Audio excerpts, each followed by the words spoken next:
Hi, my name is Gregory Johnstone, and here I'll be showing how to examine the thorax and lungs of a patient. Number one, you have to make sure the patient is showing symmetrical breathing. Number two, you have to palpate and make sure that there's resonance within the lungs to make sure there's no fluid buildup or other abnormalities.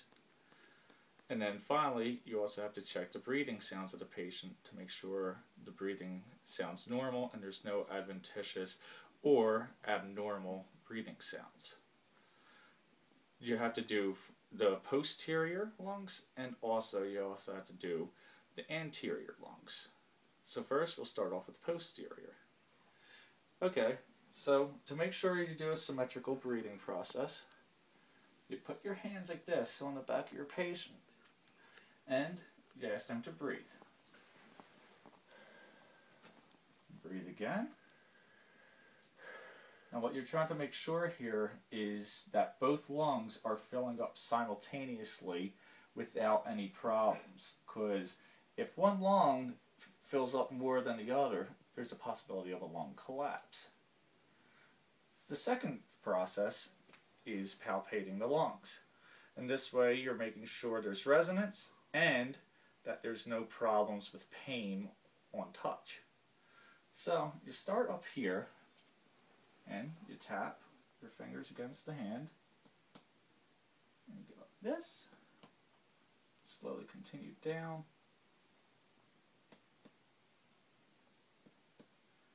Just want to make sure there's no strange sounds or no wincing of pain,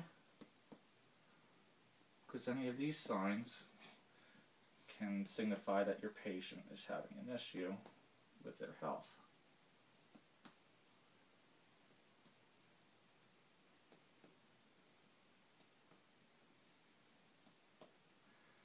Okay.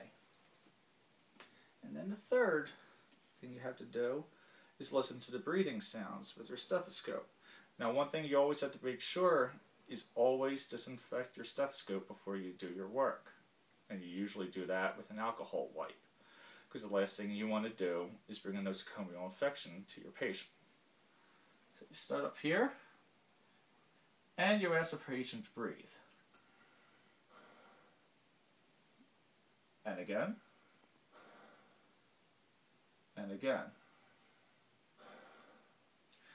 Now what you're trying to listen to is to make sure the breathing is not abnormal, because usually it'll come up as wheezing, and that could possibly signify that there's a problem with the lungs and their breathing.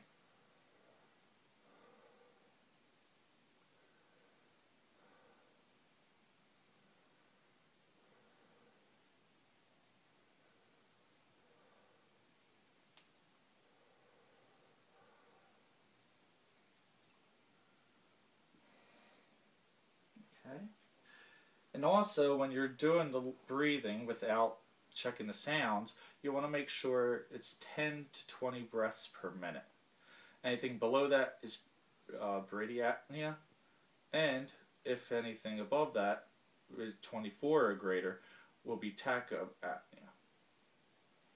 Okay, and now we will do the anterior of the patient. So if you will please turn around for me. Now the process is very similar here, though instead of doing it in the small of the back, you go like this, and same thing. You ask the patient to breathe, and you make sure the breathing is symmetrical. Make sure there's no abnormalities. And once more. Okay. And then, just like the second process, you palpate, and make sure there's no pain to the touch.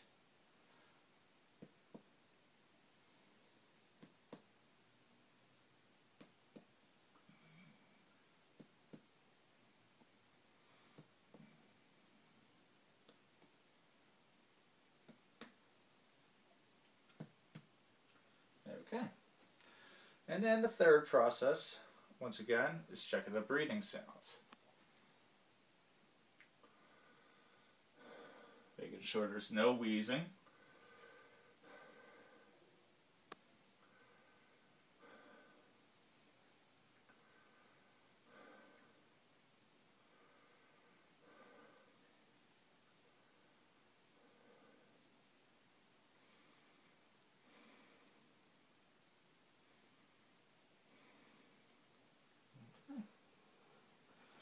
And with that, that's how you examine the lungs. Make sure there's no adventitious breath sounds. Make sure the rate of breathing is fine. And make sure that the lungs are symmetrical. And that can ensure that your patient does not have a problem with the system. My name is Gregory Johnstone, and that's my examination.